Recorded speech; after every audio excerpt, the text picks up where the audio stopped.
Rob Crawley. I've lived here in Cedar Hills about 8 years now. Currently on the city council, and also my full-time position is vice president of finance over at a company called Better Body Foods. I've looked at the golf course finances for probably about the last 5 years, just trying to figure out what's the best thing for the city, whether to keep the golf course or not, and just trying to figure that out in my own mind. And I'm glad that we're looking at it as a group. It's much better with a lot of heads involved. A lot of many heads make better decisions than one. So I'm glad we have a whole team looking at it, and I'm excited to make some good decisions. My name is Gary Geege, and I've lived in Cedar Hills about 16 years, and I help out the city with some stuff. I'm happy to be here and want to thank all of you for coming tonight, but also thank the committee. So for those that, I think we only lost one committee member last time, Jared Bradley, who moved out of the city, and I just wanted to echo what Rob Crawley told me so many times of how honest the work was, how good the work was. And I think that if you come to meetings, you'll find the same thing. These are really smart people, really smart, honest people that are working on this committee, and they should be commended for what they're doing, because it's really important work. So, thanks, Rick. Greg, is that You guys want to say something? Sure. I'm Greg Gordon, Recreation Director. Happy to be here. And I'm a resident. My name's Charles Lowe. I've been with the city for 3 years. I was at Salt Lake County doing governmental accounting for 10 years as their financial reporting expert. And I have a CPA. I've been in governmental accounting and auditing 16 years, and private accounting I also did for a few years. Okay, sounds good. If you have an agenda, we'll just proceed as we've set it up. The first item is we're just going to just define some of the citizens' golf course concerns on all sides. It seems like every 2 years, we get together and hammer this out. Some people are really animated on one side, and some people are animated on the other. And I think sometimes we don't see the whole picture. So I'd like to get an idea, if we can, of just exactly what it is, why we're meeting here today. I will say this, I think, my understanding is the purpose for this really is some of the Facebook posts that we've had from Councilman Crawley have, on one side it stirs up excitement, and on the other side it stirs up enormous anxiety. And I think we need to address it as a finance committee just to get an idea of whether we should be doing this, what we should be doing. Are there real numbers that need to be vetted and carefully understood? And that's really the idea of it. Does anybody want to have something to say, I guess, about why we're doing this a little bit? All right, go ahead, Rob. Okay. I'll start with my involvement. 5, 6 years ago, I hear people from both sides saying, one side saying it's operationally profitable, the golf course is, and the other side saying, it's losing a lot of money, or we're investing $500,000 plus per year, or it's lost $15 million, and another side saying, no, we haven't lost $15 million. There's so many numbers being thrown around, and with my background, that having been a CPA, CFO, vice president of finance, president of companies, CEO, with this background, I thought I should be able to look at the numbers and figure out what's going on with them. And if I can't, then maybe I shouldn't be in this profession that I'm in. So I thought I've got to look at this and at least see if I can put something into it and see which side's right. What I found is when I looked into it was that it definitely is, costing us money each year, and I also got the impression that we hadn't really had an open dialogue about how much it's costing the residents and what the options are to it. I would always hear, well, there's not really any other options. We've made our bed and then we have to lie in it. There's a golf course we've chosen to have, and that didn't sit well with me, that we have just accept losing a lot of money without ever looking at any other options. Because having been a businessman for years and owned my own businesses, I would never take a loss and not look at it carefully. But I've heard people have looked at it, and so I just couldn't find any analysis that people were willing to share with me. So I did start delving into the numbers, and still to this point, I haven't seen this type of delving in that we're starting to get into now, and to where I'm comfortable with it. And I think it's because each time there's so many people that it affects personally that people get shouted down. I'm glad we're having this discussion, that people aren't shouting the conversation down to the point that it's not happening at this point. And so I think this will be more thorough than it ever has been before. And hopefully, at the end of this, whichever way it goes, people will be comfortable that we've looked at it carefully and we don't have to argue about this and that or the other. We can all say we looked at it thoroughly and made a decision. That's my goal ultimately. I don't care whether it goes this way or that way, just that we've looked at it very thoroughly and all looked at the same paths. Now, I would say, as I remember, before we met last time, there were a lot of accusations, a lot of intense accusations. I heard voter fraud. I heard, absconding. Funds are disappearing and moving from one account to another, and we spent a lot of time. Really, the last time we did this committee was really just to address that. There were so many accusations and hyperbole, I would say, that we met prior, just really to look at these numbers. Do you feel that the numbers from the last committee settled that once and for all? Or is there still a cloud of some sort that says that the finances are not open and transparent? I think that the numbers that were presented, the final numbers for the last 4 years at that point, I think it was through 2011 or 12. Yeah. I think that bottom number matched my numbers, and they were all around $400,000 or $500,000 per year of cash that was going into the golf course. And I was comfortable that those last 4 years were accurate. The total number, we've never, said, okay, how much did it cost at the beginning and how much is the total number? We've never really said, as a group, this is the total number. I think we actually might have it then, but we didn't actually publish it in the meeting. And so, but I felt like my numbers were accepted by the group. Give or take, when you're looking at $12 million that's been put in the golf course, give or take 100,000, we were all in agreement. So I felt like as a group we were pretty much there. Does everybody else? I think that'd be my question is, 2 years ago when we met, we dissected these numbers, and I think what we presented to the public was accurate. Would you agree? And then the second part to that is, as Rick mentioned, we were trying to figure out the best way forward, right? Giving recommendations to the city, to Wade, to the golf course. And I think, and hopefully we'll get into this tonight, I want to make sure we fully understand what has happened since then, because I believe it's a positive. And I think it's important that we dissect those numbers as well. But I just wanted to make sure that we're clear, and you are in agreement that what we presented 2 years ago was accurate and the best information that we had. I would say everybody on the committee, I would like to ask that question that was here 2 years ago. If you felt like the numbers are solid 100%, and that ship has sailed and that's put to bed. And if you want any more detail, look at the audited financial statements. They say everything. So it's not like that is authoritative over the financial statements, but those were a fair representation. No, but what was presented to the public was accurate and fair. Yes, I think so. Well, I think I agree that everything was accurate and fair, and I think the other component of what happened 2 years ago was that we had a lot of proposals and a lot of thoughts about looking at the numbers going forward. Now that we have gone forward, I think we need to see, are we on the right track? Is this leading us in the direction we want to go?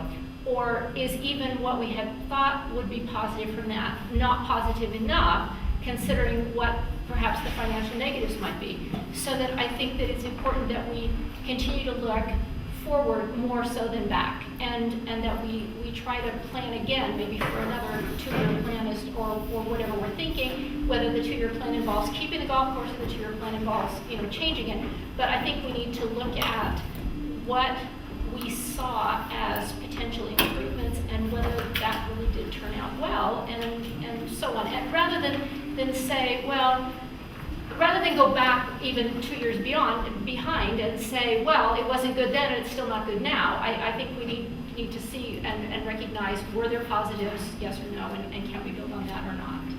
I wanted to say something. I wasn't here 2 years ago as part of this committee, but I just want to say something as an observer, that at the time, I do recall leading up to it, there had been contention about what were the true numbers. And I did notice that after the committee meeting, it seemed like the numbers were aired, and it was as if a lot of the frustration, I believe I mentioned this to Mayor Gigi a little while back, it was as if a lot of the frustration that was pent up, it kind of helped a lot of it dissipate. Okay, it doesn't necessarily mean that everybody agreed on where we should go going forward, but at least everybody was able to agree, where are we? And so I noticed that once the city as a whole, once the city was able to come to this consensus, this is where we are. A lot of the frustration, I just kind of felt it just dissipate amongst my neighbors and others, because people weren't arguing anymore about where we were. Can I add to this? We'll recognize first, tell me who you are, because you're new to the committee as well. Chandler Goodwin, I'm the Assistant City Manager, City Planner. Awesome. And I would say, I would hope as this committee, I think we were able to do, especially by the end, was to change some of the language that's used. I mean, I think there's been some frustration for those who felt like the golf course has been just a burden to the city. It's just been a drag on the city and a burden, that there were cheerleaders for the golf course, that at every turn, they were defending it over and over and over again, and in a Pollyannish kind of way, irregardless of what the numbers said or what the facts said. And that was enormously frustrating to a certain group of people. And on the other side, there's language, failed this, and this really harsh rhetoric on the other side that doesn't take a city government situation into consideration. It doesn't consider, we have a failed baseball diamond, complete failure, total failure. It doesn't make any money at all. And things like that. When the language on one side becomes so harsh and on the other side it becomes harsh, and I was hoping on the committee that if we could make an effort on both sides, I think, to just use professional language, that would be better for us. I think we'd come up again with what you're talking about, real information that's absolutely accurate, and let the chips fall where they may, right? Whatever we decide, the chips are out there, but I would hope that we can somehow just curb some of the rhetoric that gets pretty harsh. I'd like to add one thing too. I know I was comfortable that the big bad final cost per year number was presented. I know that some people in the city, mostly Ken Cromar, was unhappy that from the beginning it wasn't presented. Still has never been published. Never is year something by that year. 10 years has never been published. Been unhappy about as far as getting to what total amount of money has been in there. But I will say that, before we had these meetings and such, it was being said there was 15 million by one group and 5 million is what we put into it, and it's been operationally profitable ever since. One group was saying, well, we invested 5 million, we haven't lost any. But in the end, it came to, we had put close to 5 million in, or 5 or 6 million in, and we had invested. Does this address Priscilla's comment, though? Do we as a committee want to go back and excavate that nonsense? No, I'm just saying, the facts were that it was 5 or 6 million originally put into it, and since that time, more money put us up to about 10 million before this building. And so that ended up being kind of the middle of the road between the two groups that were saying. So I thought it was a very good exercise, and at least we put that to bed too. That one group was saying 15 million, one group was saying 5 million. It came right in the middle of the two, and I think that was a good compromising number. Even it was accurate, right? But it was a good compromising number. Is there any chance this committee will actually publish the 10 years? Are we taking comments from the public on this committee as well? It's up to you, Mr. Chairman. I mean, that's fine. I can do that, but as long as it doesn't get to be out of control. Because to be honest, It's not on the agenda. yeah, like I say, that's a fine question, and let's keep it at that. But tell me that one more time. Are you planning on publishing? For years, we've been asking the city council to publish the full running year-by-year losses, taxpayer subsidies, so the citizens could know. Every year we get a state of the city report, and one of the most significant items is the golf course, Okay, and it that's never enough. is reported. I get It's it. never been Okay, reported. that's the last Until one. it's reported, That's the last we're going to then have. there'll be questions. If you keep comment from the office, then you're going to Public have to comment go. That's done. All right, we'll answer this one question. I would say this. We'll publish everything, but it's not just to market anything, right? We have to market anything. I mean, we can publish and get it out there, but it depends. You can get to a point where you say, unless you build a billboard, and throw it out all the time. Everything will be published. And everything was published on the last one. I mean, there wasn't any information that we had that didn't come out. And we can certainly dig it up. And I would say the city council, the mayor, and interested parties should have access to that information as early and as often as they can. But as far as this committee, I don't feel any motivation to market this.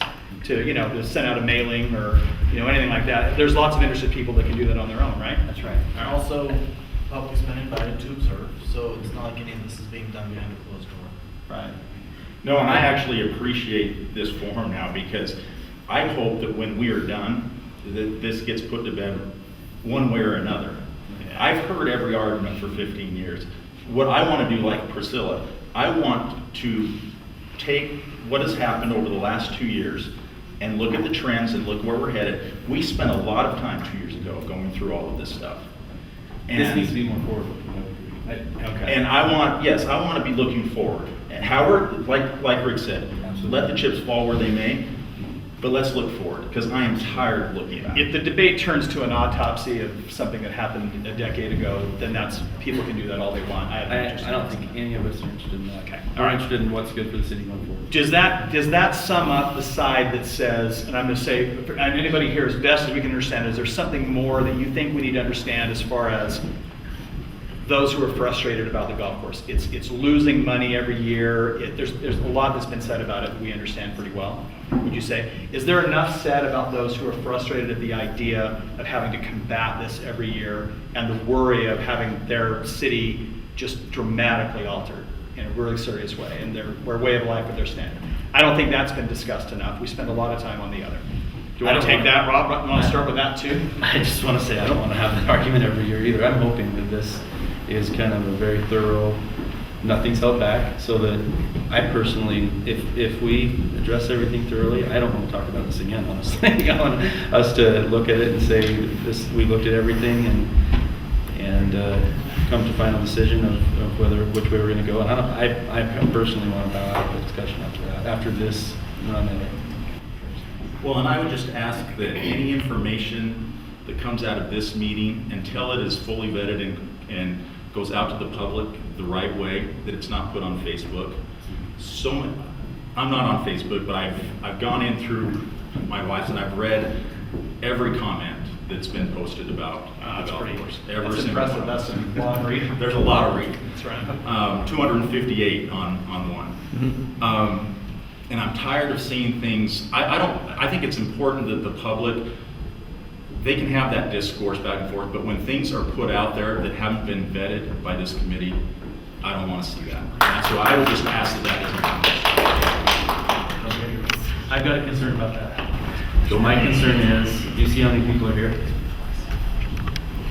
There's maybe 20 people, and most of them have a tie to the city, so they would know about what happened in this meeting anyway. Part of being open to me is putting things out there so that everyone knows what's being discussed and can see the process, so that no one at the end says, oh, it was just a private group that got together and they want to trust. So that's why I'm being so open. I was very careful about how I stated that, though. Right. The numbers that are put out, until they're vetted and are agreed upon. For example, you threw out comments regarding free golf and the passes and this and that. And it wasn't until yesterday that I saw Charles' response about, or whoever it came from, in regards to what was accurate. But things were thrown out. Did I say something accurate? As far as the numbers of free golf, you had no idea. We had no idea. Oh, resident golf. Yeah, or free golf that has been given out. So I'm just saying there are some things that are put out there that don't need to be put out there. Well, mostly what I put out was- And this has been a problem that has been consistent. Rob, I'm not going to pound on you on this. You spent a lot of time and energy on this, and this is important. But it's been happening for not just with Rob, but for years.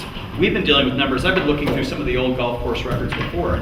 We're dealing with numbers that are wrong all the time, and accusations that are absolutely embarrassing, to be honest, like embarrassing accusations, and they're made publicly and they're made open. And if you understand how government accounting is done, it's simple math, and we have experts that do that, but others who don't, it just becomes a function of, I don't know, a cottage meeting and anger, and then it gets thrown out there, and someone who doesn't understand low information, who just says, oh yeah, boy, that is wrong, it gets people upset. Well, I try to only do information that I've proven myself is accurate, and then I'd like to put it out there, because if it's wrong, I want to know. I want someone to tell me. But this is the place to do that, not again, the discourse back and forth is fine. I think it's important. But you got to put out accurate information first, and that needs to come through this. Now I'm highly interested to know if I did put something out that was inaccurate, because I'll change my tune. Well, I here, won't stand by let's that. say inaccurate, let's say there is something inaccurate. There's going to be something inaccurate for sure. There's no question about it. I can tell you right now, we're going to go over some things and we'll find, at the very least, there's speculation. Right. I will never put out a number anywhere that this committee hasn't agreed upon and that isn't right. Now, Never. maybe I should rephrase it. Maybe it's not inaccurate, maybe it is speculative. How's It that? is. Yeah. And, you can say, oh, well, I think it's going to cost this much for this, or I think it's going to be this much for this, or this is how much money we're going to save doing this. None of those numbers are accurate. They're a good guess, and that's fine. But the problem of it is, I can think of thousands of people who will look at those numbers and say, finally, that feeling down here that's really not right. And we don't, until we actually know everything and it's exactly, I think every number that we all want to see, we're going to get out.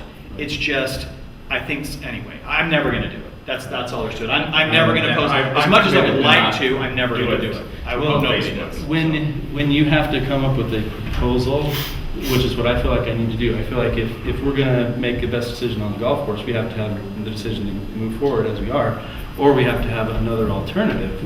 To have another alternative, you have to go through, I'm not a genius. My wife has mentioned that on Facebook recently. I'm not a genius, but You just play one on Facebook. no, thank you for that. No, I am not a genius, but so I have to to formulate an option number 2, you have to think through a lot of things that you're not an expert on. And you have to, if I only rely on myself, it's not going to be a very good proposal. So I have to at least bounce things off of people. And I don't have a committee outside this committee that meets together and says, hey, let's formulate a good opinion. But Rob, So don't you the feel only that- place I can go is to Facebook. Because you're on the city council and because you're on the golf course finance committee, it isn't just a person there's lots of people that could put all kinds of information out, and you did it before. I mean, you did it long before in the committee, and in this, there's a lot of discussion about that. And that, I think, was more appropriate. But I think once you become a city council member and once you get on the golf course finance committee, I think it adds weight to what you say. And I've read the comments, not all, as many as I could stand. And they're not really comments of, well, no, I think this is a better number here. It's mostly just, or yay, that's really what it is. So you're giving some people really excited and some people just really scared and frustrated. But there isn't a big constructive conversation going on. They're accepting those numbers as they are. And if it didn't carry the weight of the golf course finance committee or the city council, I would just say, post away, brother, all day long, every day. But that's me. So I don't know. You're going to have to make that decision. It's a free country. I would say that's at this something point now that I probably will post my final information that I gave to the committee today. I'll probably post that and say, here's the best I can come up with. It's probably not great, but it's the best I can come up with as Plan B. If anyone can improve upon it, great. And then we'll have 2 things to compare. And then I will personally feel like we've had 2 choices and we've decided between. But I won't feel that way with my proposal. I won't feel that way if people have added to it and made it better. So I'm hoping that people can make it better.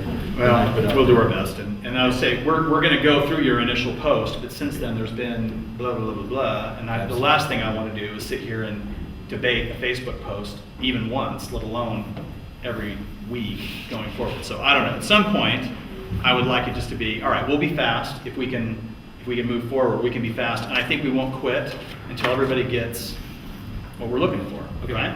Okay. All right. Well, I would say please reconsider. Anybody else agree with that? Reconsider the Facebook post? I don't know. You say what you're going to say. Anybody else have a comment about that? All right. I would say this. I was talking about citizens who are concerned about closing the golf course. There's been some criticism of this committee that it does not include anyone from the Cedars, and that their lives are intricately, just very I thought connected. Mr. Augustus lived in the city. Does Trent live there? I do. Oh, good. All right, good. Who else does? So do I. Good. Okay. Trent just texted me and said he's not going to be here in the early part of the meeting. He may be here late, but he definitely lives in the Cedars, and Greg does too. Okay. Because to them, it's not just theory, it's not just not fiscal conservatism or whatever you want to call it. It really affects what happens outside their front door. So it's a big deal for them. Want to make sure they feel like they're covered, and you guys will make sure that your points are, that you feel like your cases are being made. Sure. Good. I like to hear it. Okay.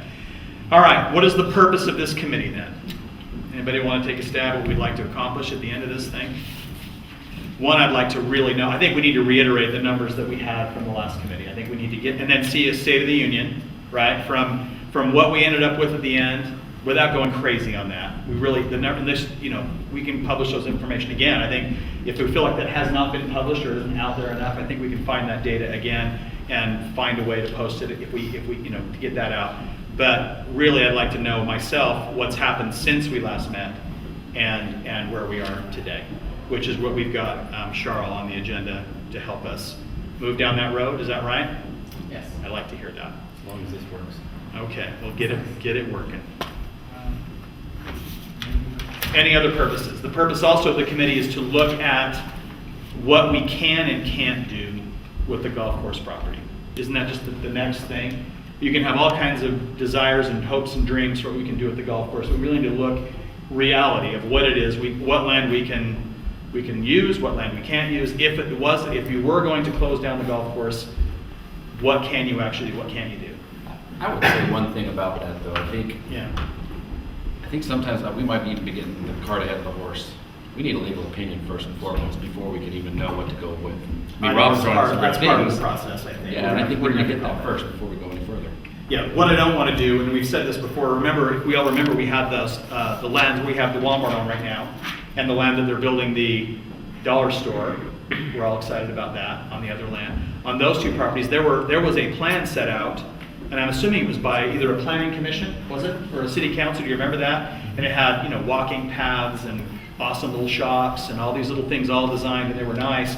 And I know there were people who would look at that when they were selling homes and say, and this is what's going to happen here on these two great pieces of commercial property. And the reality is that unless you're a developer that's going to buy that land and do that, it was just a pipe dream. So I do want to say that I don't want to ever put out something like that. I don't want to put something out that says, here's all the awesome things we can dream up that we have no control over. We do have control. The city has control over parks. You can do that, but you have no control over, or very little control, I should say, over the other type of building that happens. Or we'll see what control we do have. But I don't want to speculate on that, other than to say, let's see what the positive. Are we all agreed with that? You can zone for what you want. So. Well, I also feel that the main objective of this committee, kind of as we discussed last time we met, should be that after we have analyzed everything, all the data and all the potential possibilities and so on, that we should come up with a firm proposal that we make to the city council. That obviously is up to them, has no binding effect one way or the other. But I think that we need to come up with something conclusive as to what we think is the best outcome for that property, whether it's to retain the golf course or not, or if not, then whatever the alternative is. But I think that we need to come up with something concrete that we give as a recommendation and our reasons for it. We can certainly have a vote at the end, and that makes sense to me. Okay. All right, well, should we just dig in then? Get started? Charlie, you ready? Yes. All right. Golf course 2014, 2015. Were you planning on going previous to that at all? I'll explain. You just do what you want to do. I'll do what I do. I picked the wrong day to forget my lunch, so. Okay. What I first want to do is give an overall picture of all the programs, community services that the city puts on and the various subsidies. So, or how they do. Some of them have surpluses. So, our family festival for this last year, we subsidized $14,500. It's city council, $2,000, not including the staffing. Library reimbursements, $11,000. Concerts, $6,000. So when you go to recreation programs, that's like flag football, basketball, skiing, that's subsidized $21,700. And then classes that are in this building had a surplus of $7,200. And events that are in this building had a surplus of $92,000. So this building is positive $100,000 so far. These are unaudited numbers, so these are preliminary, but they're in the ballpark of where they'll end up.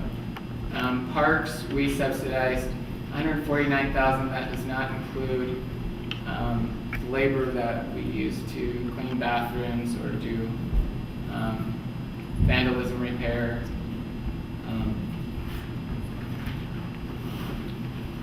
This year, golf is $101,000 better than what the planned subsidy was. And we have $19,000 left in our golf debt service fund after the debt levy that we can apply to future debt. So I just wanted to kind of give a big picture. Is this an improvement from prior years? If you look at last year, events was $38,000 instead of $92,000. Recreation was $27,000.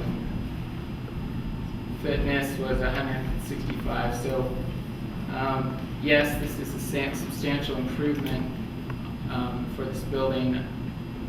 Our golf beat expectations by $58,000 last year, so this year was even better.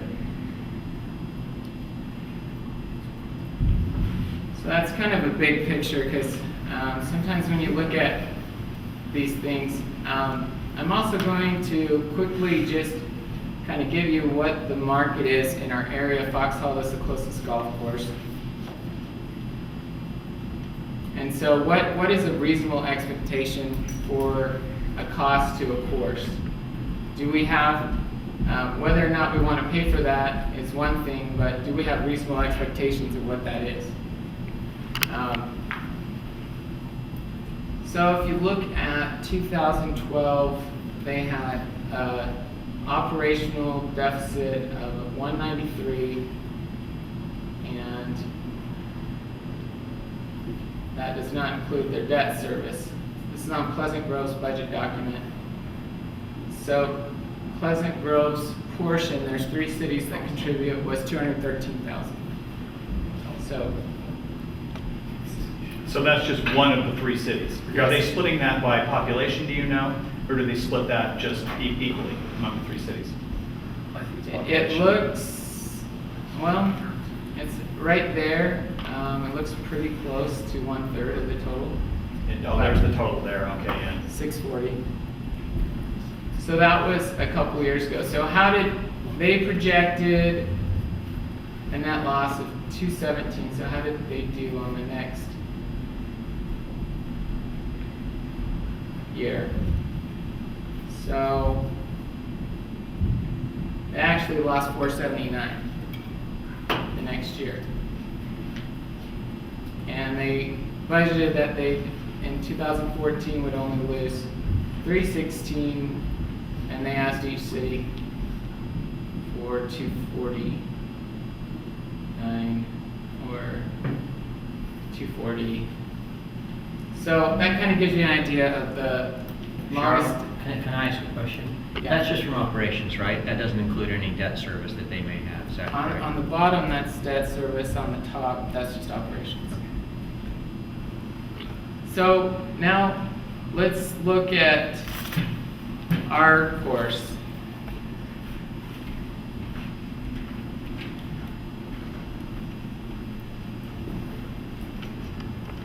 Okay. So in our course, our operational deficit in 2013 was 109. That includes 38,000 for a used rough mower. In 2014, it went up to 144,000. Now, something to keep in mind, which I sent in the email earlier, is the success of the events, which you could see in the prior statistics, meant that people were booking weddings for every weekend in the summer before we had any tournaments in the summer of 2014. We didn't anticipate the success of this building to be, or the demand to be so high at first. In 2015, we were able to block out times from until 3 p.m. So people that want to do a wedding on a weekend now generally have to start at 3 p.m. and And so that hurt our revenues. Our tournaments are in this green fees number. And so that was one reason for that. We spent $47,000 for driving range repairs, and also I think greens roller. So in 2015, this current year, we are purchasing our equipment out of the motor pool fund. So a portion is being allocated to the material supplies and services based on its life. I didn't do that for the maintenance shed, but I added an increase. If you look at the projections, I added 4% increase to cover the planned capital purchases from the equipment plan. And so what we're looking at this year, currently at our numbers, our operational subsidy is $39,000. That will probably go up a little bit because it's still not a finalized audited number, but as you can see, that's a substantial improvement from last couple of years, and it's way better than most courses do. You know, Cheryl, in the numbers from Fox Hollow, did they include any events? Do they have a separate line item? Like here we have a line item for our events, which were up. Yeah. And then did they include events in that number? Did they, because the cities had to subsidize. Yeah, But did they get any money for events? Let me go back so you can see.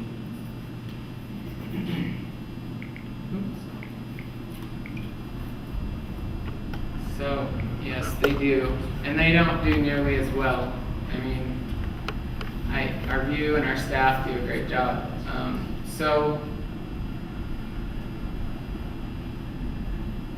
where Fox Hollow does better than us is on their driving range, which they have a nice big driving range. And if you look at their passes, they do better on their passes. Green fees, though, you combine golf cart rental with green fees, that's similar to us. They combine their events with their concessions. If you look at the prior year, it was around $60,000 for concessions, so they only get about $30,000 from events versus we got $250,000 from events. So our staff's really good.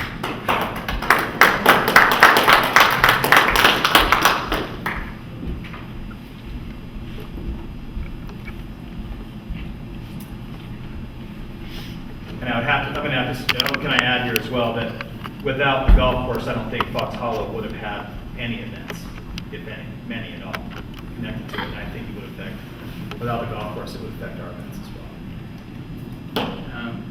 Well, I think it's important to point out too, that 2 years ago when we met, as we were discussing ways to improve the course, we talked about this building that had recently been built. I don't know when it opened. But we knew then that the rec center / pro shop was going to help golf, and that golf was going to help with the events. And I think that's playing out.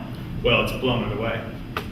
Because if you're still moving, we're still coming back. But if you're taking the golf course revenue and the events revenue together, what are we left with? What are we up? It's a positive number then. Yeah, this year it's around $50,000 positive. We expected no positive. Yeah, and I think you told us 80 Now- at the last meeting. Don't you know on Facebook? That's operationally. Right. So if we add debt to that, then it's a little different. Debt, in which we can talk about debt. Yeah. So it's strictly the revenue. Because on the Fox Hollow numbers, their debt is Yes. huge. Right. Because I know they did, what, a $13 million renovation? I mean, I can't even imagine what their debt service would be. It'd be gigantic. 'Cause Yeah, and so- what's our debt? What's our debt left? Well, we'll get to that. Sorry. Go ahead. Charlie. So, at the city, we don't budget aggressively, we're super conservative. So,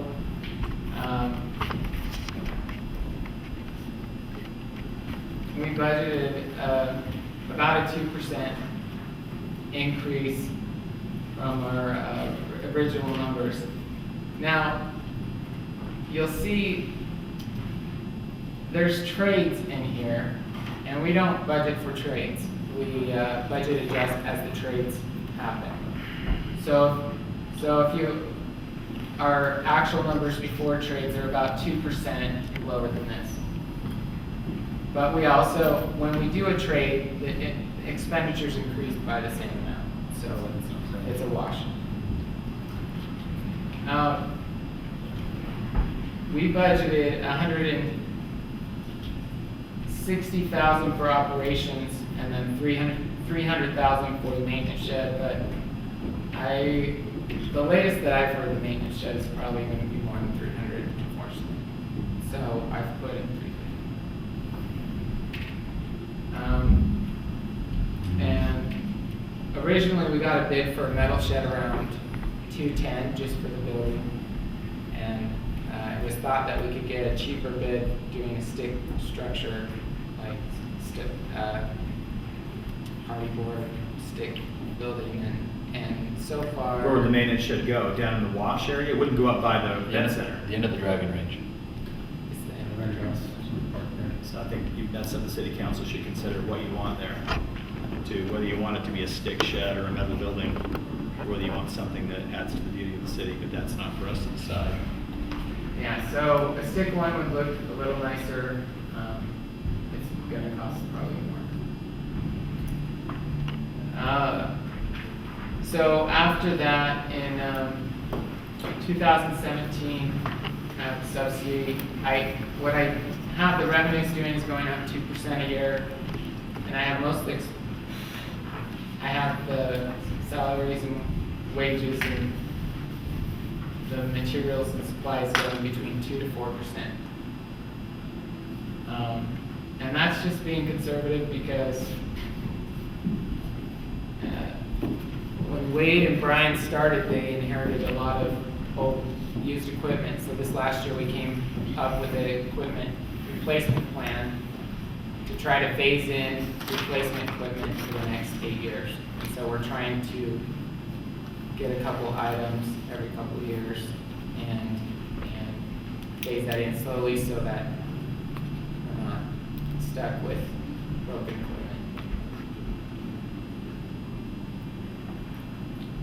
Let's see. So if you look at this. So I have operating subsidy, going up to maybe 200 to 20 by 2021 if that trend holds down. That's way far out there, and I don't know what revenues are going to be like. I don't know how much inflation's going to be, but it's just a placeholder for now. And I think Rob was estimating about $200,000 a year for 20 years, so I don't know if that was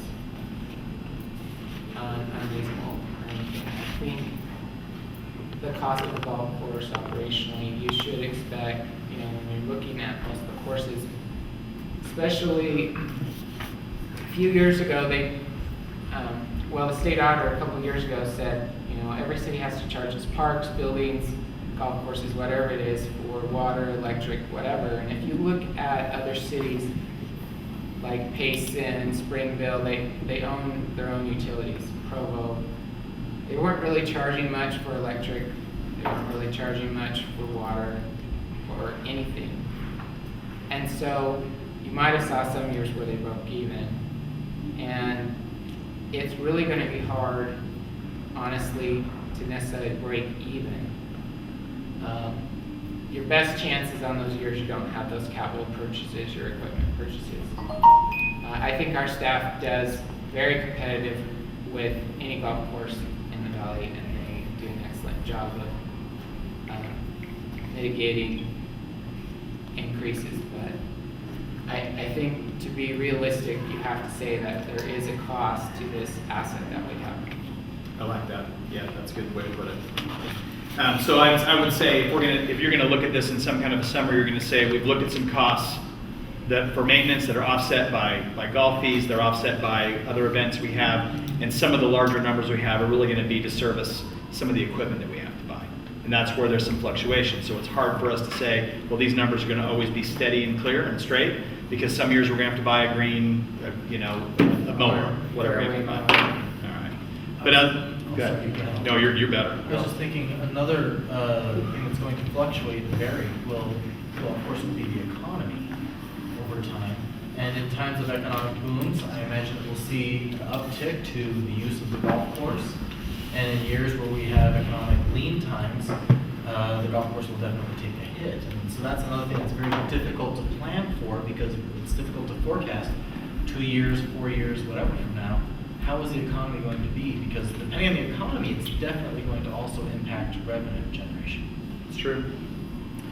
I would have to say, but as a golf course, going to ask this question then, if you take this as a public golf course and compare it to other public golf courses, as many as you're able to look at, compared to them, it seems like this golf course is doing better than most, and it's being run very well. Would you say that? So it isn't a disaster as far as from it just public golf courses, you like them or you don't. You want to pay for them or you don't. But this one is not being run into the ground. It's being managed well. It's being managed well, and it's bringing in customers and revenue. Okay, so Charlotte, this is because I'm always the remedial person in the group here. So what you're indicating is that every year going forward, you believe that we will be a negative $200,000 approximately to maintain the course? Probably. I think that is safe. I think that's a safe way. I'm not. gonna Okay, give it more It's a time. probability. That's kind of where Yeah. you're going with It's a that. probability. And you don't feel like, because of the expenditures that have to come and those types of things, that events, whatever it is not gonna compensate, that just is the cost of doing business is about $200,000 a year for us to maintain it. Is that kind of where we're going with that? Events could change that. Events definitely offsets that right now. Yeah. I mean, you're looking at 100,000, about 90 to 100,000 a year. We don't know what the tip of events is because it's so new, and we don't know how bad a recession will affect it. But word of mouth and staffing, it's continually increasing. So we haven't reached a roof yet. Okay. We're talking 200 with golf Well, without the facilities. Yeah, that's my question. Yeah. That's 200 strictly golf, Yeah. right? That doesn't include That the doesn't events. include all events. the- Okay. So there's possible 50,000 or assets. so, there's a 50,000 or so net gain from the facility that you could use, that we're offsetting really. So the number is, it could be deceptively high if you look at it and say it's 200,000. You really need to consider that if you consider that it's one entity, it's really going to drop back at least It 50,000. really depends on your point of view, but yeah, if you look at it as a whole thing, it's around 100, 150 probably a year versus, but if you're trying to isolate things, then. Okay. Thank you. Mr. Chairman, can I say something? Yeah, please. So what I've learned through all this that I've been doing this, and I've probably spent more time researching this than probably anybody, is that Cedar Hills' situation has really been a communications issue. Is that I don't think our golf course is financially unique.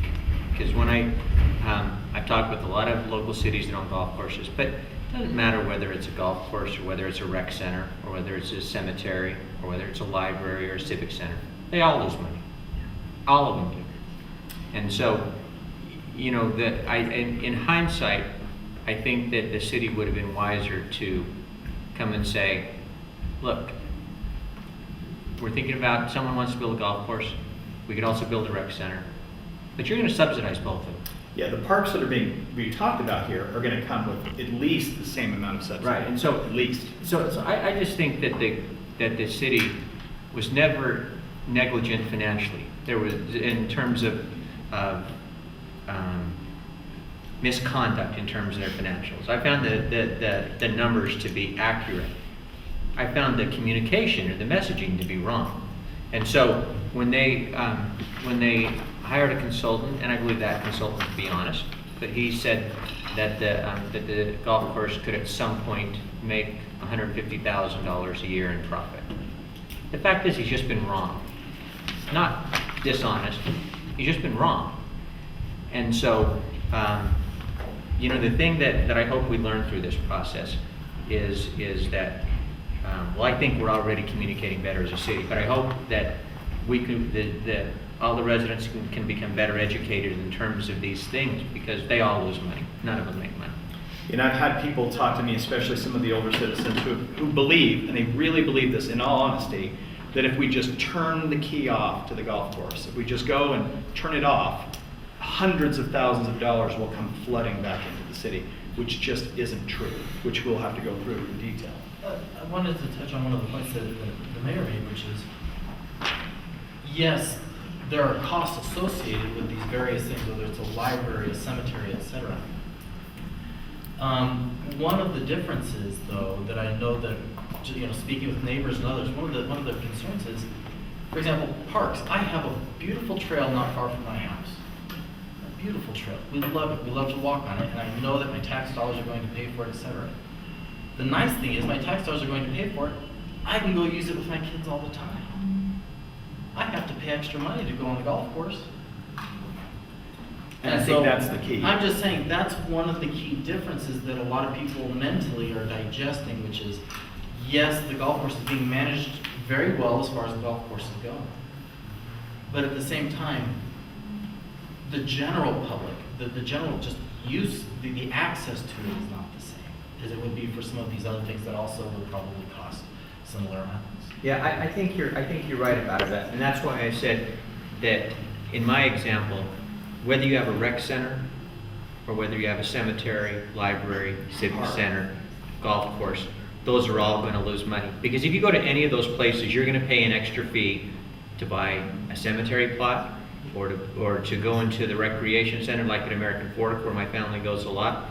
You either pay an annual fee or you pay a fee when you go in the door.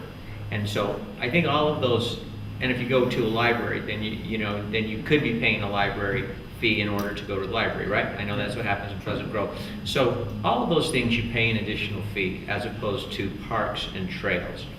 But in my opinion, for whatever it's worth, I think they all lose money. And then it's just up to the residents to decide whether they think it's going to enhance the quality of their life, whether they think it's going to increase property values, and if they do, then they go into that. Can I make a few comments real quick? Please, go. Okay, first of all, Mayor Gigi is absolutely right. It is up to the residents to decide in the end. I think that's the key, and I like that he said that. Second of all, I would put our staff, not only the golf staff, but our total city staff up against any staff in the entire county. I think they're amazing. I think the golf course staff has done an amazing job. Wade especially, bringing in a bunch of new tournaments in the last couple of years. So I can't say enough good about how hard they're working and what good they're doing. And I will always feel that way about them because I've seen the improvement since they've been there. Another thing that I want to bring up is in business, cash is king.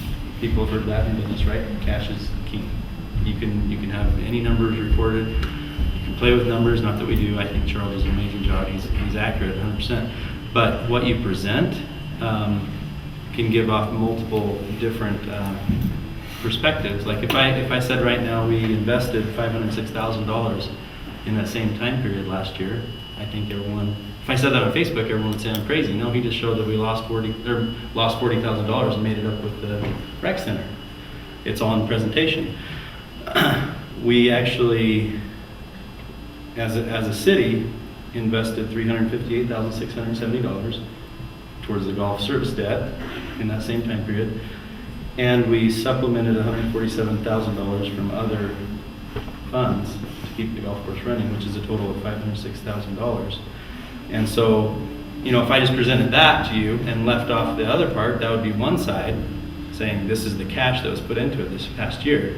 But the presentation as that just happened, I think everyone would go around saying, hey, it's making money, we're in the green, we're doing great. And so it's all in the presentation. But to me, I believe cash is king. I believe you follow the cash and you know what it's actually costing. And my analysis that I put on Facebook was that we are budgeting for an infusion of $800,000 into the golf course in 2016, this next year.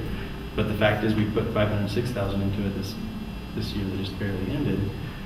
And so I know where a lot of that difference is between the $40,000 loss that was just presented and the 506. Most of that is in the debt service, paying off the original debt of the golf course, and that's still cash going into that each year from our property taxes. But what I don't know right now, and because they haven't been audited, the numbers haven't been audited, I haven't had a chance to really delve into them yet, and I'm sure Cheryl and I will get into that. I don't know the difference between the $40,000 loss and the $147,000 that we're showing we had to invest into it. Do you know off the top of your head the difference I between do know that? what you're saying. What's the difference between those? So when we budget at the beginning of the year, we have to estimate what the subsidy will be. And we planned on 147. So that gets transferred whether or not we need it all. So the question is it sitting in a cash account because we haven't used So it? fund balance has increased by 10,000, as you can, because of its beat what was the planned subsidy. So that's really good news. So we actually have the cash sitting in that account. Okay, so are we budgeting less this next year because that money is sitting there? Are we gonna have less? Because I'm still showing next year we're budgeting for a large chunk of money going in there. Are we gonna keep building the cash in the golf fund and pulling it in from other funds? I don't see Meet any, expectations. I don't see any need to keep building that fund and pulling from other funds. No, we watch the percentage and see how it is unrestricted versus the revenues. You want ideally to have about 5% at least in a special revenue fund, and I think we're finally there. We've never been there before, so I think we're in a good place right now. If it got up to like 10, 15, then we'd say, hey, we can maybe do what, or I don't think we budget less. What we do is transfer it to another fund that use it for a project. So, but those would net out, and in my analysis, I would show those as cash in, cash out. I would show less investment in that fund Right. because how about debt? Has debt gone up in relation to any equipment or anything during the year? Like the motor pool fund debt? The only has debt gone that up? we have is the bond. Can I discuss cash is king in the bond Yes. for a second here? Yeah. Cash is king in a pawn shop, but it's not in this case. And let me throw this out, and while we have experts that can help, we have an asset, right, which is the golf course, and that we've taken out a bond for that asset, which is the equivalent of really a mortgage, right? And so we took out a bond and we bought the golf course. We built it on top of land that was gifted to the city because we took over the golf course. So we own outright, with no debt, the land under the golf course. It's ours. But the actual bond is just for the golf course sitting on top. So if you go in then and you scrape the golf course off the top of that ground, right? It's done. We're going to do something else with it. You still have the debt. You have the mortgage, but you've just destroyed the asset. Just destroyed it. So now the net worth of the city just went. Then there's more. Then you go in and you take the land that's underneath that golf course now that we own. It's our land. And then we sell it and get rid of it to other people. We just get rid of the land. They build buildings, whatever. And then we go down to the land that's unusable. And we put parks on it, which are just cost, 100%. So now you've taken your other asset, which is your land, and you've just thrown it out. Now cash is king, but your net worth, if you say all the time, well, you make a good business decision. But I cannot see, especially for a government, to make that kind of decision. But in the light of the fact that your mortgage becomes less relevant every year. I mean, I think we've all seen houses where families are paying $500 a month on a mortgage because they've gone the 30 years and they've had this mortgage and now it's this little payment because inflation goes up. It just sits there, becomes less relevant every year, but the land that's sitting underneath that increases every year. The asset increases in value, the house increases in value, the mortgage service goes down. So if we do this, if you want to say this is just a fantastic business decision, we're going to go in there, we're going to shut this thing down, you have to recognize that you're taking a perfectly intact, valuable asset and absolutely destroying it, and then selling the land underneath it in order to handle a debt service that has a 20-year runway to a city that's baby time. I mean, we're talking about a city that's going to be around for as long as eternity. It isn't like it's a person or someone who's getting old or preparing for retirement. We're talking about a city.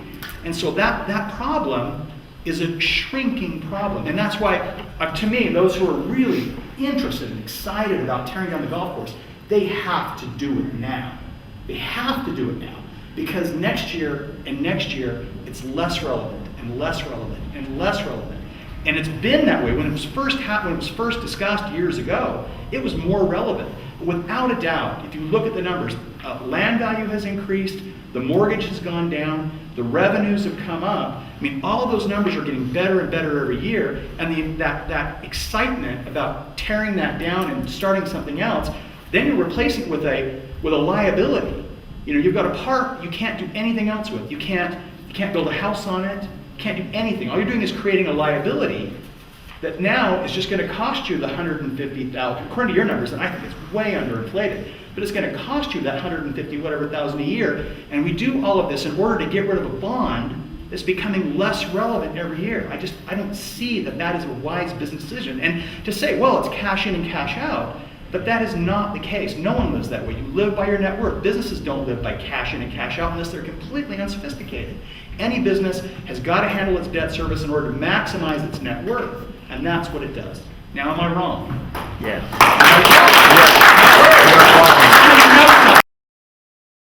Talk about this and talk about the interest rate. You talk about interest and talk about that, but if you're going to frame this intelligently and make a really good decision, you have to separate an asset from an expense. So go ahead and talk about tax or interest, but just to say, oh, well, it's cash, well, that's just silly. Okay, It isn't. so from a resident's perspective, back what I was saying, this resident's perspective, I put in $500,000, I get a golf course for the next 20 years, and it could go down to $400,000 on the good years.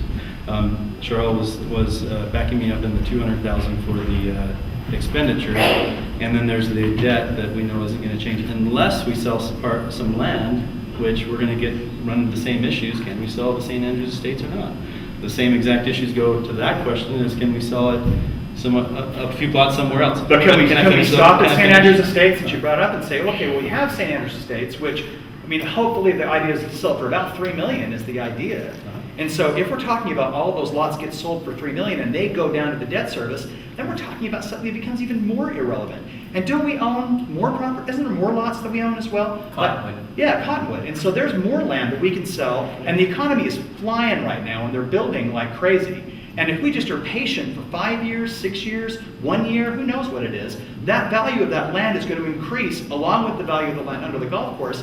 And we may even be able to pay completely off that debt service to sit and just say, oh, well, for the next 20 years we're going to pay. That's unrealistic That's too. why I was just saying. Okay, well, that's that's why good. I brought up Yeah. St. Andrews. 'Cause that's what So I- if you'll let me finish. Oh, Actually, please, sorry, you may. Yeah, I keep trying to get to a thought. Okay, me as a resident, I pay $500,000 until we sell something off, which is really part of my suggestion is selling some off, maybe selling a little more off than that is.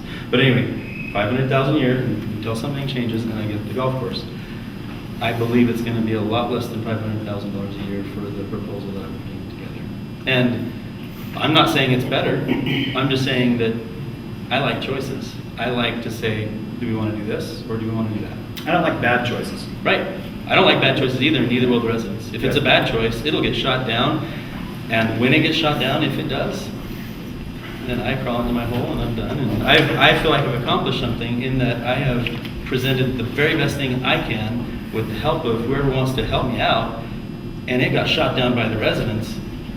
We've done our job as a council, looking at the best option there is, and I'm probably the biggest golf course fan there is out there, and I'll take my boys golfing all the time, which I already do, but I will do it more. So anyway. We'll discuss that in a second. Thank you. One of the terms that's been used is asset, okay? It's a little disconcerting to talk about an asset when it's perpetually losing somebody money. Usually when we think about assets, we think about something that is going to increase, the cash flow. But in this case, we're looking at something that in perpetuity will most likely continue to cost us money. So is it an asset? Yes, but got a bit of a poison pill to it, doesn't it? There isn't an asset the city owns that doesn't have that same poison. I think that's what we talked about. That was the All- mayor's point. That is a all- good every- point. The city isn't a business, and like I say, the federal government, you don't want the federal government building a park here, right? But if we wanted to be perfectly good, we could just take that whole top and just turn it into a gravel pit, just like they did at the mouth of Maryport Canyon, which is a mess. And we could just turn that into a gravel pit, and we would be so fiscally responsible, and we would make tons of money as a city, and we could cut our taxes way down, and nobody wants to live by a gravel pit. And then, then turn into a landfill after that. And, this is the idea is that it's a city thing, it's gonna cost money. And what we're talking about here is costing money too, but anyway, Yeah, that's okay, fine. that's a good point, thank you. All right. Yeah. I feel like 10 years ago, was the point where we had the choice as to whether or not we wanted a golf course. And I was probably one of the most adamant people in opposition to this golf course. And I knocked on doors, and I tried to get people to sign petitions, and I did everything I could, but the vote didn't go that way. So now we have this bond, and we have this commitment, and we kind of have to see whether or not we can make a go of what we've got. It would be Rob's suggestion of changing what we have. I almost feel as though we're doing two things that are parallel and they're not really intersecting, because if we stay with the golf course and we keep our golf course, we're not having nearly as much fun as there. If we keep this golf course, then we have to accept the fact that golf courses are going to cost cities money, like all recreational assets and whatever for cities do. They all cost money. So if we keep it, then we have to recognize that if it costs us a couple $100,000 or $400,000 whatever a year, that's what it's going to be. And we have to be willing to swallow that and say, as residents, that's worth it in terms of the value that we get as citizens from having a golf course and from having that recreational opportunity for us and bringing other people into our city to do recreational things as well. I mean, we just have to accept that that's the cost of doing business. On the other hand, if we decide, no, that is not something we want to do, and we're going to go into a different direction and do other park type things with the land and sell off some and so on, then we have to also, as a city, accept the fact that we are offering a lesser recreational opportunity, which I am absolutely convinced that the citizens of Cedar Hills are not going to sit by and say, I want no recreational opportunity. Especially if we get rid of the golf course, I know that the beat of the drum is going to be that we've got to have an aquatic center, we've got to have a swimming pool, we've got to have a splash pad, we have to have a library, because citizens demand some kinds of services from their city and for recreation. And so I don't think that if we get rid of the golf course and develop the land differently, that we're then simply going to not have to invest anything else that might be financially a loss to us in terms of recreation for citizens. So At a minimum part. but I think if we consider that, we have to think, well, what will the debt service be on building an aquatic center? Or because I don't think, like I say, that we're going to just simply be neutral. That's right. We've got to compare two alternatives and look at all the costs for both of them and make it a fair comparison. I think that's right. Well, not only that, though, remember, we talked about this 3 weeks ago when we met. We have to look at it financially, but we also have to look at it legally. And one of the things that we were going to do tonight, I think, was to try to figure out what things needed to go to council to figure out if it's even viable. Because I don't want to meet for 6 months if something's not even viable. I want to get it out and get it done. There's a 13-2 motion. There's financially, there's legally, but also what is it the citizens want? Maybe you more want the golf course, maybe more don't. But that's definitely. I think we all have said we want the citizens to be able to make decisions based on good information. Right. And it's really, we've been down this road a lot, and a lot of this, the failed golf course is costing the city money. There are people who feel like the city is in the red. The city is financially unstable, that we are losing money, we've got this money pit. The truth is, it's within reason of the city. I mean, I think if you compare our finances to any other city, we're not blowing budgets here. We're talking about fiscally conservative city that provides whatever services may be. And at best, we're talking about swapping angry people. Angry people, A, become happy, and happy people, B, become angry. And then we're looking at it and saying, well, I think I can do a bunch of things that might be fun at a little better price, a little better. I think we can shave a little money here, but that said, there is some cost that we lose we have to pay off this debt by selling off our assets, our land. You know, we have to do that. We're gonna be poorer as a city when this is done. But I think we can shave some monthly expenses off. So we'll be a little bit more financially responsible than we were before. That is until we build the aquatic center, you know, or whatever else is on this land that somebody else wants to do 3 city councils down the road. And so I'm not looking at this. I feel like the debate is too easily framed, this gigantic sucking red hole money pit or green financial freedom. Those are the 2 choices we have. And the absolute facts are totally different. It isn't that. And it takes a little thought. It isn't, you can't just say, hey, the failed golf course is losing money. What do you want to do? Oh gosh, I want to get rid of it then. We got a lot of smart people on this We committee. have a lot of, Sort that out. But you know what, though, on this committee, we'll sort that out. And there are some interested parties who will sort that out. But there are a lot of people who will not sort that out. And so they're going to need better information, and they're going to need it to be articulated. And it's not just simple concepts. You can say cash is king, but cash is certainly not king. I mean, it's king when you're in the apocalypse, I guess it's king. But in other cases, and in business, Taxpayers cash. sometimes think it is too. They don't Well, you know what, wanna though, pay more but what tax. happens if you hold onto your cash until the tax season comes? All of a sudden, the tax man comes and takes all your money away, where you have to, as quickly as you can, get rid of your cash and buy as many assets as you can. I mean, in any business decision, cash is not king. It is ridiculous to even try to assert that as a reason for making this kind of thing. Anyway, I'm not going to pour too hard on that. To me, that it doesn't resonate in a business sense. I don't look at that and say Really? that makes sense to me. I think a lot of investors have said that to me over the years, and I they're don't pretty think there's smart people. anything Want that's your been, cash. and I would say, I don't think there's anything that's been proposed to be put on that land that's going to create cash, that's going to be profitable. Am I wrong?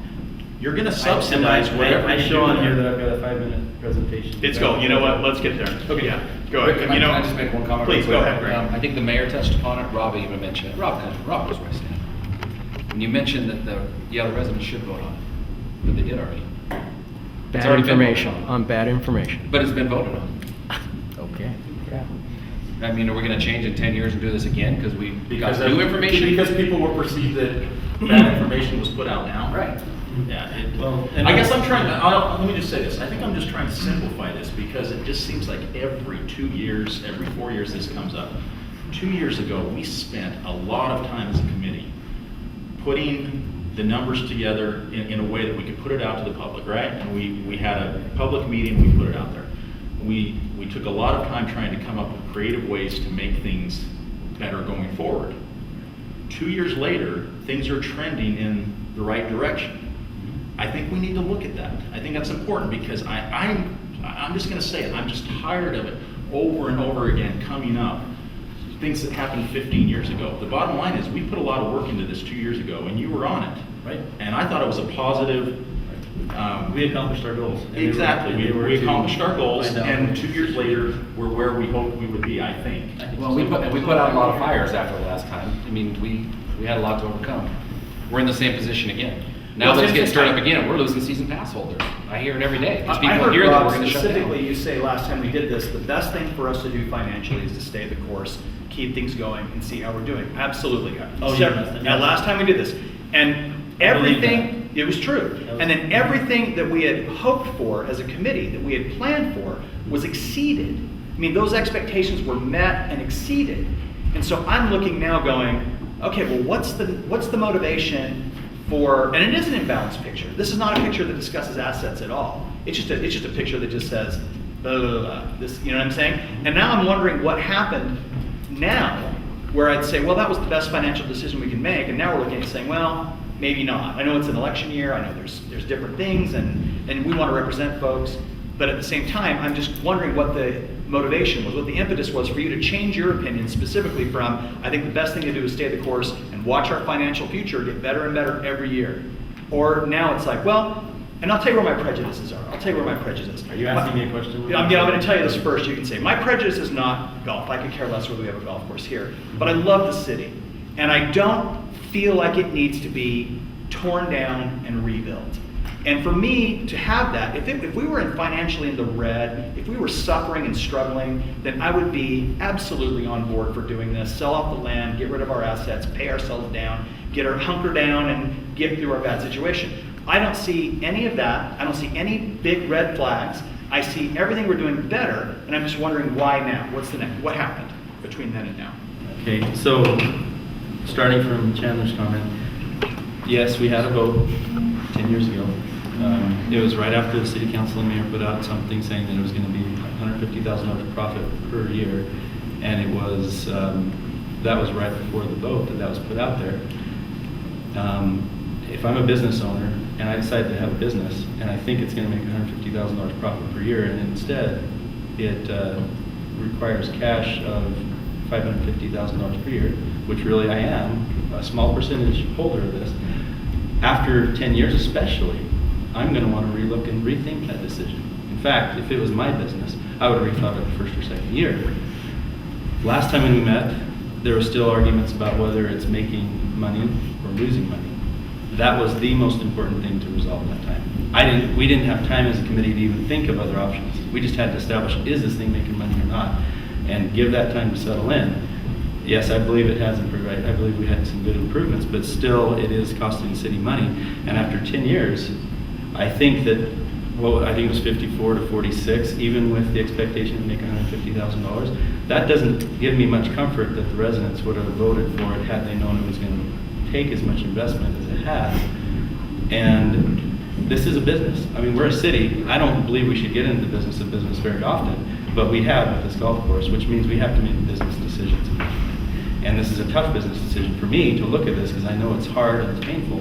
But as a business owner, as a resident, as an investor in this golf course through my taxes, I think it's important to look at this point. I agree with that. But going back to what I first said when we started, we've got to find out the legal ramifications first. Absolutely. Which is what we'll do in the next slide. Absolutely. I was just going to say, now, the legal ramifications are definitely something that has to be considered.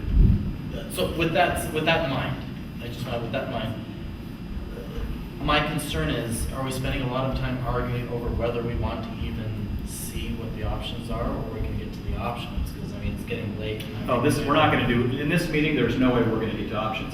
I mean, all we can do now, and we'll go through what the rest is going to be. We'll give Rob his presentation, and then the next thing we're going to do is discuss what information we need to know going forward. There's no way we're going to start speculating on what we're going to do with the land if we decide to close the golf course until we even know we've got to look at a lot of things. So I think as a city, we need to decide next what documents we should be poring over, who we should call into the committee to discuss, this is what we have to do going forward. This is not going to be unless you want it to be that.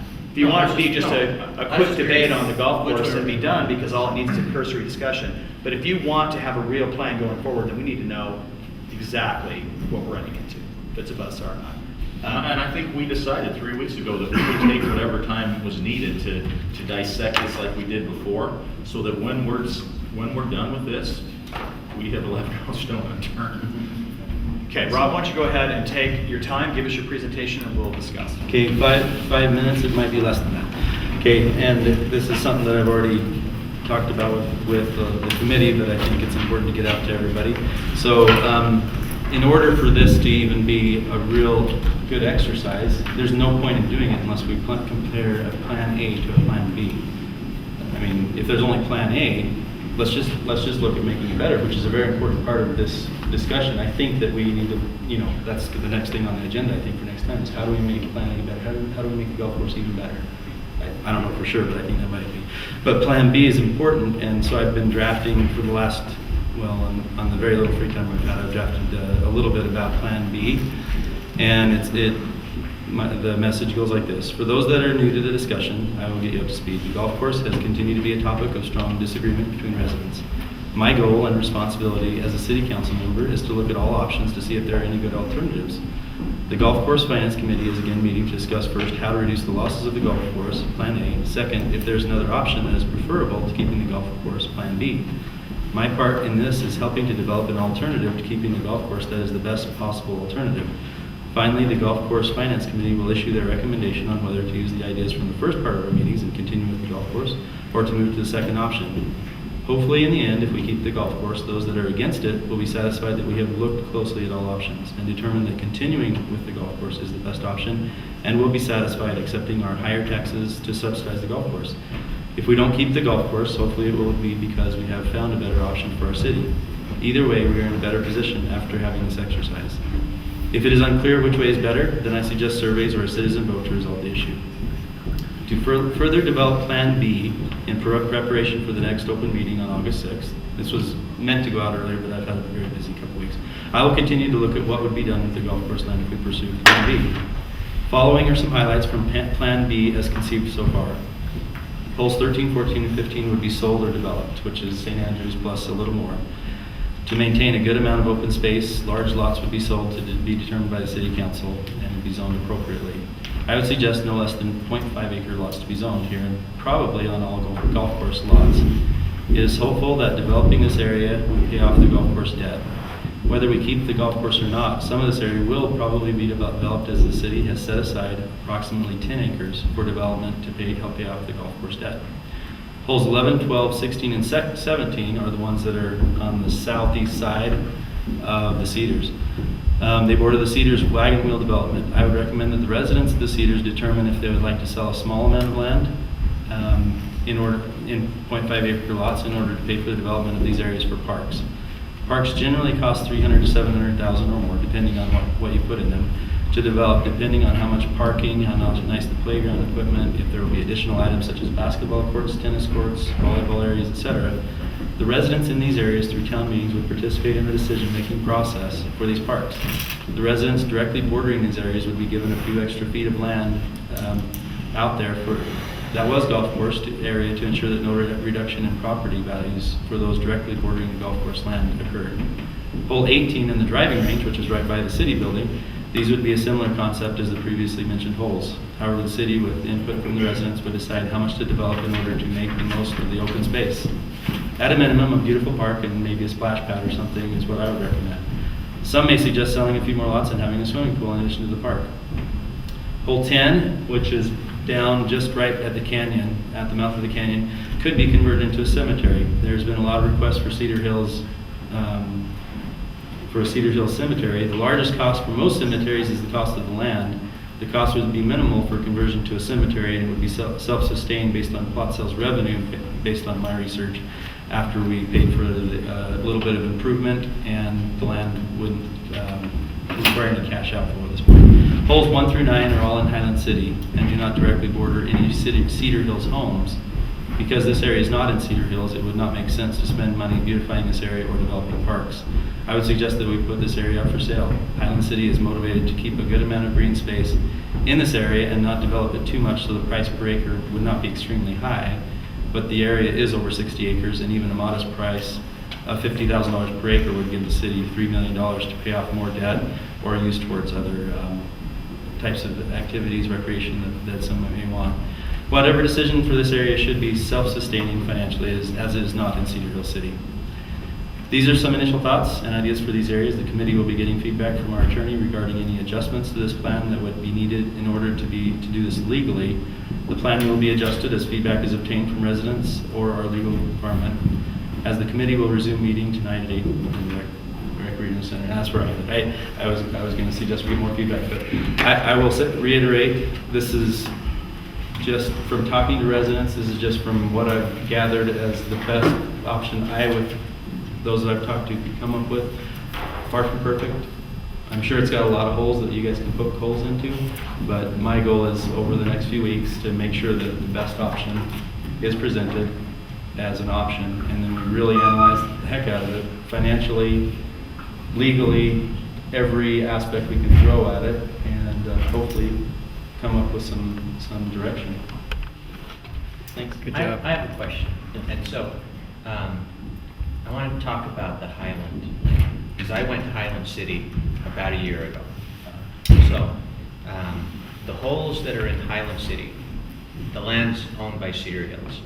So, I wanted to talk to Highland about boundary adjusting that, because it's our land, right? And so they showed zero interest, and their thought was that they want it maintained as either a golf course or green space. I don't blame them. What's that? I don't blame them. Yeah, and so my question is, why would Highland want to buy land from us? I wasn't suggesting that. Oh, because it looks like in what you were just saying. I is that- just said put it up for sale. To who? Do an RFP. It's a floodplain. So you can't build homes there. A lot of American Fork is a floodplain. I looked at the floodplain, it goes right along the river where all those nice homes are right across the river. We just went to Chicago where I went right through the middle of town on the river where it was bordered by So let's huge just- buildings on either side. So let's just assume for argument's sake that that's not a floodplain. Highland's big opposition to that was they don't want any homes built there. They will never allow homes to be built there. They want us to pay all the money to make nice green space in there now. Well, That's what they want. they don't want to buy it, and they don't want any homes to ever be built on it.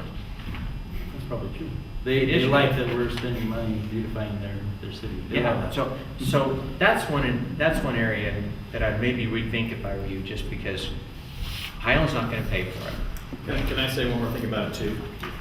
The cost of the things you're discussing in there, and you say they could be this much or they could be more. They could be a lot more. I mean, what you're saying is I presented ideas to the citizens of what kind of wonderful things would you like to have in this area.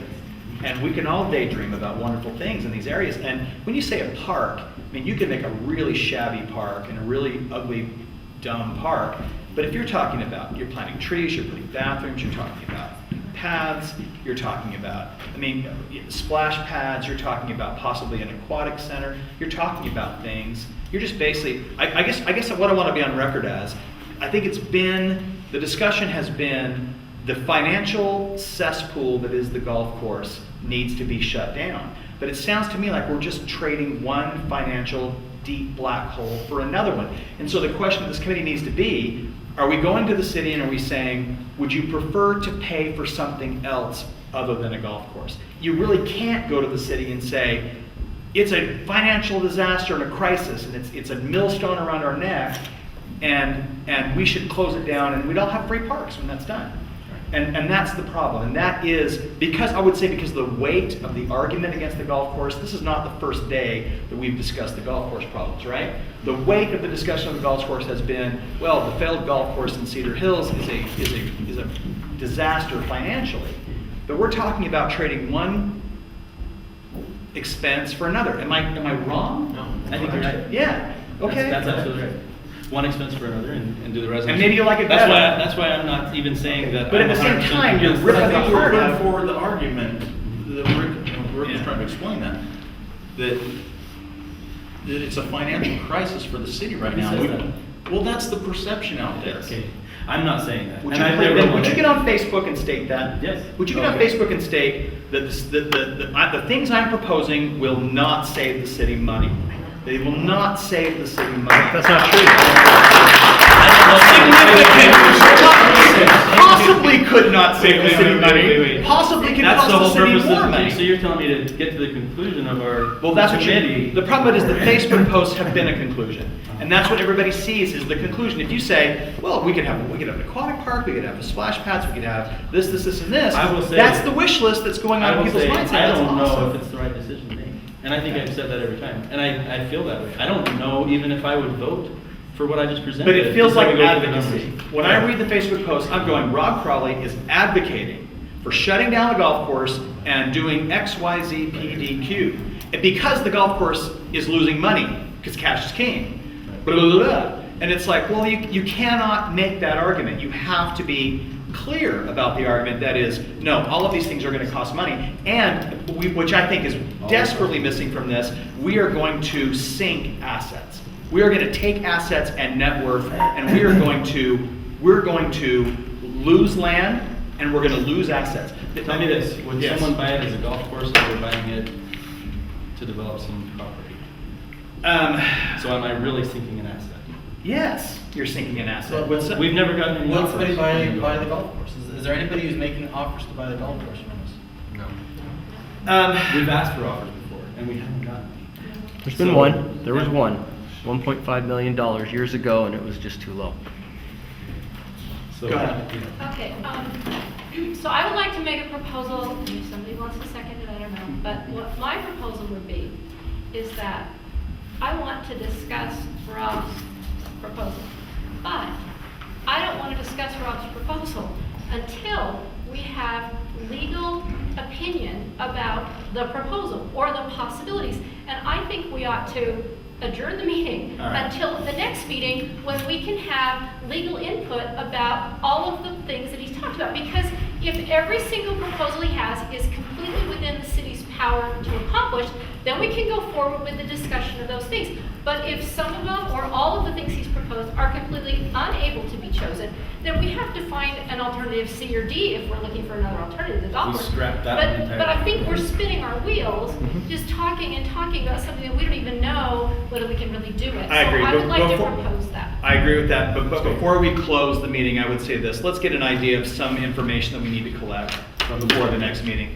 Well, yeah, I would say, for instance, I think we need to see the development plan, and what you have that? I have it. Can I just go there real fast? Yes, please. I think when it comes down to the legal aspect of what can we do on the golf course, a lot of it revolves around the fact that the golf course itself lies in what's called a conservation easement. And that was made perpetually. There's not a sunset date on it. And getting out of the conservation easement is not a simple vote by the citizens. I think it's a little more complicated. How much land is in that? Everything that's in the golf course. Now, the highland portion, all 100 acres that's in Cedar Hills is in a conservation easement. The 50 acres that's in Highland is not in a conservation easement that I can find, but I do have a copy of every easement that lies through there.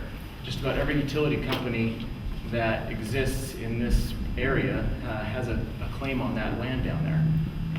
So I think developing that land down there is highly probable, not to mention, expensive, just because of the way the layout is. So I think that we need to look at a legal opinion on the city's current, the current conservation easement that was agreed upon in the development agreement. You can see it in the development agreement. I believe it's Exhibit I. I would suggest go reading that and go reading the first couple pages of the development agreement because it talks about density.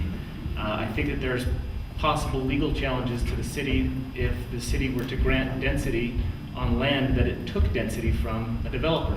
Can we get a PDF of Exhibit I? Yes. Yes, please. And I have two questions for you. One is, how did we get past that with the St. Andrews Estates? It's left over. It's not added density. There was 725 units left. There's 725 units for the Cedars development. That's Cedars West and Cedars East. The St. Andrews piece is the remainder of that density. It's not adding any density.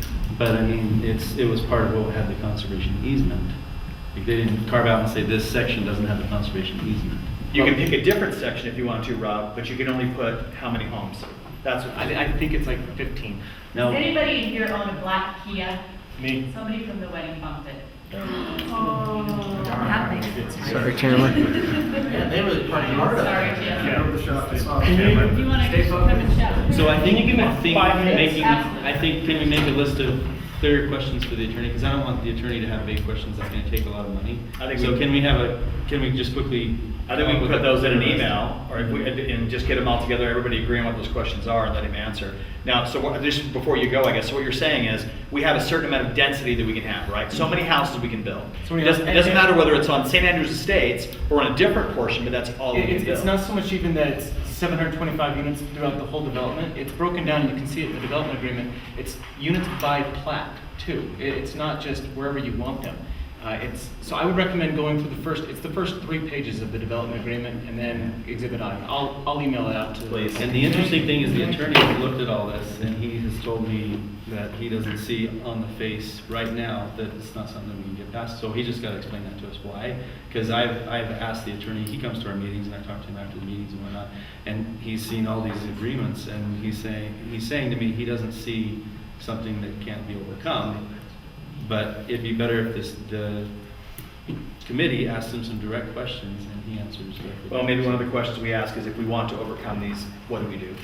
So, Mr. Chairman, I spoke with the current and former city attorneys. They're both willing to come and answer any questions, make presentations based on questions that are submitted to them in advance in order to make it really productive.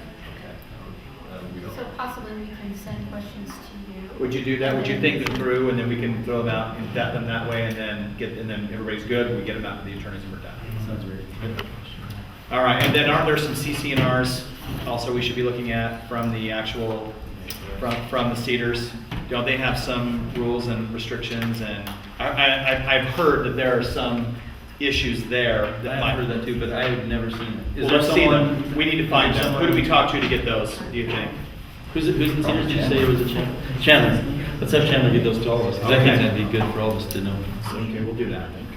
All right, well, this has been a spirited discussion, and we'll have another one or two of those, and then we'll make good decisions. All right, thank you, everybody, for your time. I propose that we adjourn.